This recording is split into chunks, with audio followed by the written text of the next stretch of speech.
So I wanted to start investing, and I thought about this Robo-Advisor type account, right? So they pick ETFs for you and they rebalance for you. Like, it's automatically done through the computer. So it's not like you're dealing with a person.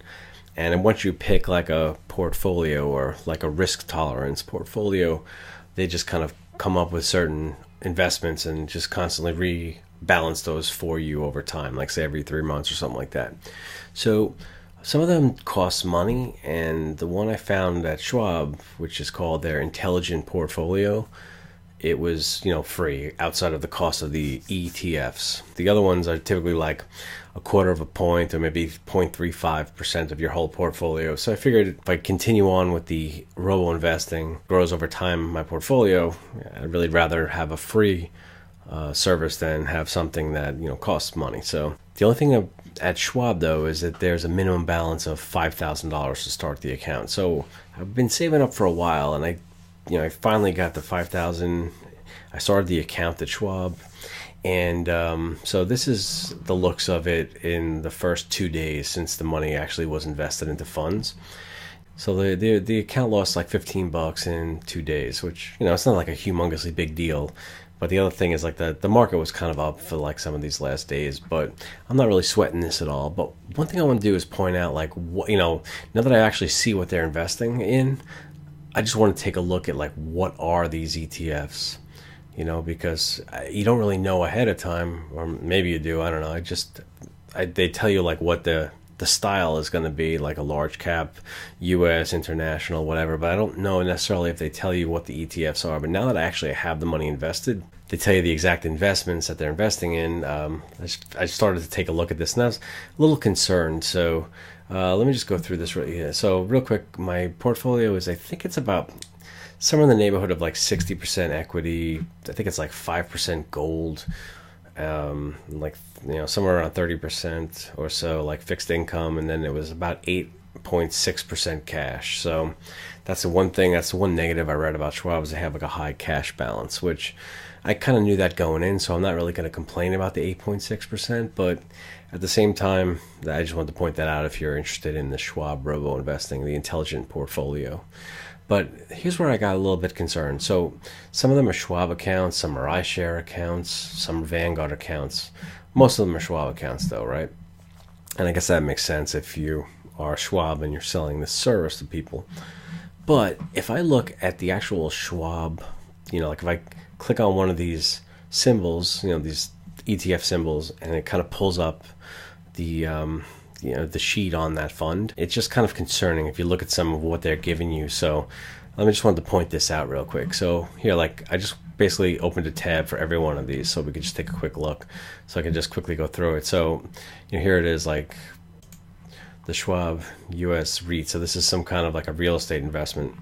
Now I will say that the expense ratios are low, so which is a nice thing about ETFs. They're really kind of low. I mean, 0.07%. Can't really go wrong there. But when you get down to the bottom, it kind of gives you the Morningstar ratings, 3 stars. All right, whatever. Return average is like medium. So it's saying like the return is average, whereas the risk that they're taking is very high. And then down here, it has like this market edge ratings. So this is like neutral from avoid. So it was avoid, now it's neutral, but this market edge rating is a -2, and then this market edge score is a 2. So it's basically saying stock is not a buy candidate. Score equals 2. If you are short this stock, hold the position. Do not initiate a new short sale. So it's telling you basically it's not a buy candidate, and don't continue to short it. So I was like, okay. I mean, that wasn't like the worst one of all. So I said, okay, let me keep going with this. So if I keep on going, here's this iShares Gold Trust. So I don't know if it's just something for gold or this particular account. Again, this is a quarter of a point, the expense ratio, 25 basis points. But this is literally telling you to avoid this fund. If you are long, close the position or monitor the stock closely. And then saying it's not a short sale candidate either. So avoid this stock. So it's basically like they're selling me something that they're basically telling me to avoid. And this is the Schwab website. Like, this is not, I'm not getting this information from a third party or something like that. Again, here's this emerging markets funds. So here I got a pretty good score saying long, but the score down here is -2. So it's like it's not a short sale candidate. If you're a long, hold a position. So I guess out of all of them, this is like a decent one to hold. 13 basis points for the gross ratio. Not so bad for an emerging markets fund. Well, let's go to the next one. Here's an emerging market large company fund. So again, here it's saying it's decent on long. The market edge rating is 41, which is, I mean, good in comparison to most of the other funds I got here. But this is a -2 again. So it's saying not a short sale candidate. If you're a long, hold the current position. So like I said, it's not completely bad, this one. Mildly deteriorating conditions. Scores -2. Again, the return is above average, but the risk is very high. But maybe that's just because this is a international emerging markets. I would guess the risk would always be pretty high. Here's a Schwab Fundamental International Large Company ETF. So this is a Schwab ETF. Now this one's kind of interesting because Morningstar does give it 4 stars, but down here in the market edge ratings, it's basically telling me to avoid this. If you are long, close this position. Score equals 0. Stock is not a short sale candidate. Avoid the stock. Okay. Here's another one. Schwab Fundamental International Small Company Stock. So again, Morningstar is 4 stars, but the market edge is basically telling me to avoid this stock. It's a 0. Close the position. Here's a Schwab Fundamental U.S. Companies Index. Again, 4 stars, but it's telling me to avoid this stock.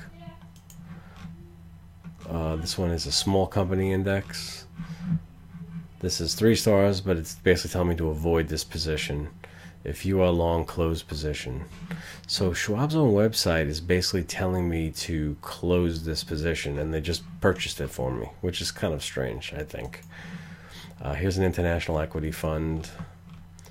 Morningstar's 3 stars, but again, avoid this stock. If you are long, close position. Avoid the stock. International small cap equity. Avoid the stock. This one's only a 0, so it's basically saying if you're a long, close position or monitor stock closely. But still, kind of telling me to close the position, which is kind of odd. This is a Morningstar 2-star rated stock. Well, ETF. This is a U.S. large cap. So Morningstar's giving it 4 stars, and this one is actually neutral. So this is probably one of the better picks. It's a 1. So if you are short the stock, hold position. Do not initiate a new short sale. Stock shows mildly improving conditions. So, but it says the first line, stock is not a buy candidate. Even though it's like not the worst one, but it's still not a great one, it seems. If I come here, the U.S. Small Cap ETF. So Morningstar gave it 4 or 3 stars. And this one actually has a long, which means, you know, this is good. It's like either avoid or be neutral or, you know, be long this stock. So this one actually looks promising. It's got a score of 80. But down here it's a -1. So this is basically saying it's mildly deteriorating. So that one's, I guess, a decent one out of the mix. Here's a Spider Bloomberg's Berkeley Emerging Market Local Bond. This one doesn't really have anything down here, and this is like a 3-star rated, so this is not so bad. And then we get into some Vanguard funds. So for the Vanguard funds, they're a little bit better rated. So here's like a 5-star and 4-star Morningstar. Again, we have a high risk, above average return, but at the same time, this is neutral, 39 and 1. So it says it's not a buy candidate, but it's not like a void. So at least it's better than that. Here's another Vanguard tax exempt bond fund. And down here it says not rated. And there's no Morningstar ratings or anything like that. So, I mean, I guess this one is what it is. Total International Bond Fund. So again, Morningstar gives us 3 stars for Vanguard, and down here it's basically saying it's like good to hold long term and whatnot. The Vanguard funds are definitely rated higher than the Schwab funds, it seems. Here's X-Tracker's high yield corporate bonds. So now this is like a junk bond or whatnot, but at the same time we have no ratings down here.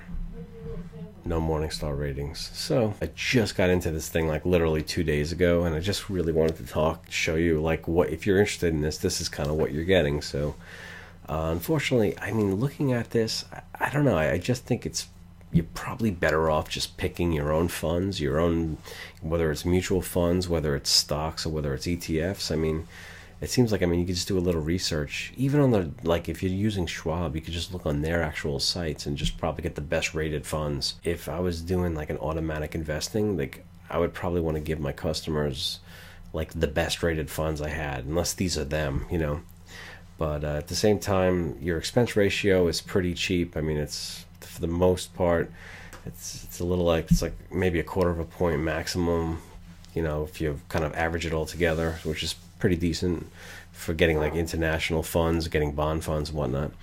And they don't charge you a fee over and above like the ETF fees, but you do get a lot of cash. Like, cash runs anywhere from, like here I have 8.6%, but some portfolios could have up to like 15% of cash. So hey, if you're interested in like the Schwab Intelligent Portfolios, it might be a good thing for someone who doesn't really want to think about anything.